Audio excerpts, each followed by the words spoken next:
Қайырлы күн достар, сіздермен Азиза. Бүгін біз сіздермен үй жағдайында жасалатын дәмі тіл үйіретін фастфуд өнімін жасап үйренеміз.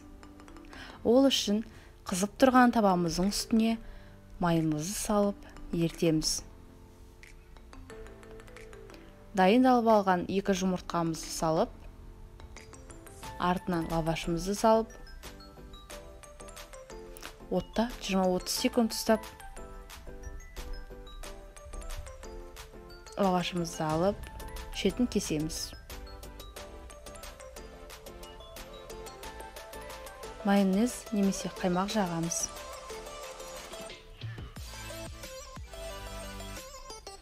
Үйдегі бар заттармен ішін әрлейміз. Шетін біркелкі етіп ораймыз. Міне біздің фастфуд өніміміз дайын. Өте дәмді, құнарлы.